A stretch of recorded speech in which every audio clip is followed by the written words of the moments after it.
Okay, now let's look at how the presentation project will be graded. This is our formal rubric.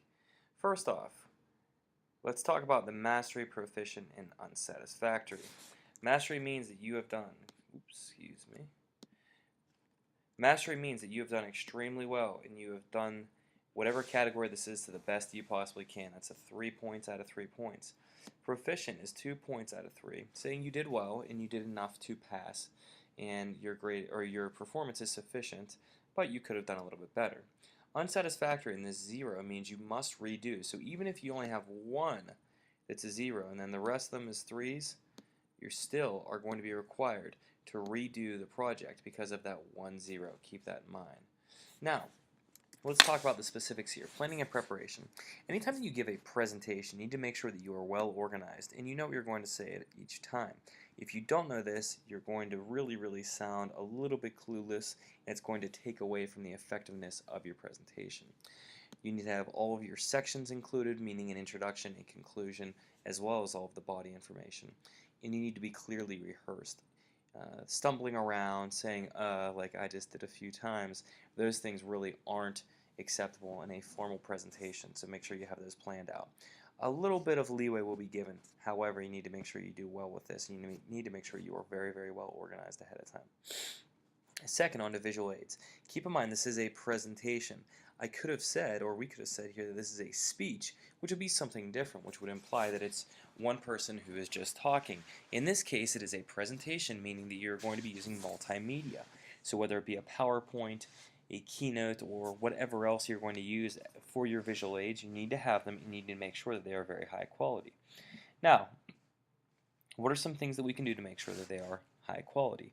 First off, a variety is always good. Nobody wants to look at the same picture the whole time like you are in this video, so keep that in mind. That's not ideal.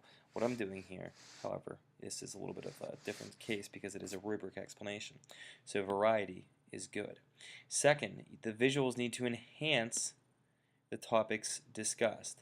In other words, you don't want to have a visual up there that doesn't really add to what you're doing, and you also don't want to have too much wording on your slides, because if you have the exact same words on your slides that you're saying, your audience is not going to pay attention to you. They're going to get bored and they're just going to stare off into space. So make sure that you have these visuals here that are going to add to what you are saying to make your speech better from that regard. Also, your visuals need to be high quality in appearance. This means we don't want pixelated images. We don't want images that are very unclear and people can't tell what they are. So make sure that whatever images you use, they're high quality, they're clear, easy to understand, because that's going to help your project as well. 3 points out of 3 is meeting all of those criteria. You can look ahead at 2 and 0. Speaking quality. Speaking is at an appropriate volume. Sometimes you will have people who will speak at this level, and when people speak that quietly, it's really hard to understand them.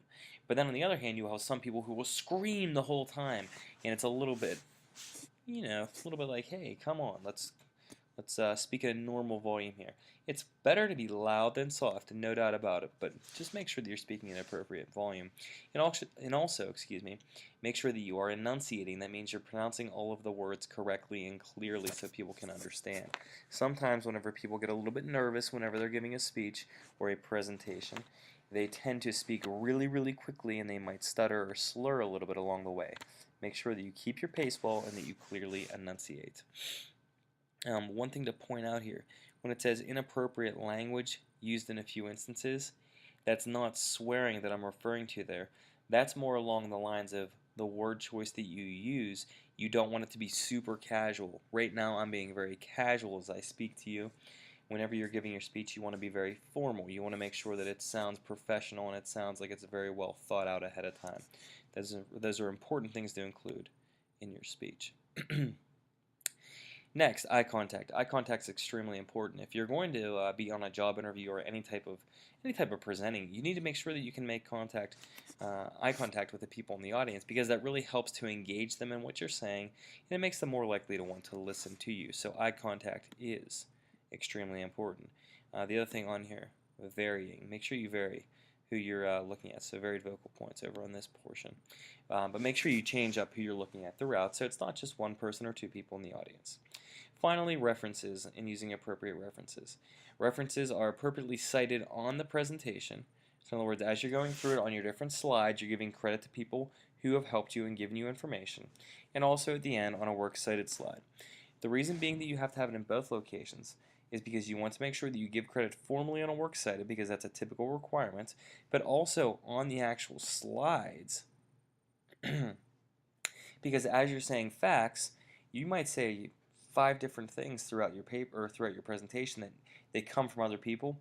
You just say on the spot on your slide where it came from. So for instance, if you have a slide that shows data about manifest destiny and let's say the Trail of Tears, and you got all the information from an online encyclopedia, put on the bottom of that slide source colon and then give the hyperlink, or you can even give the formal citation.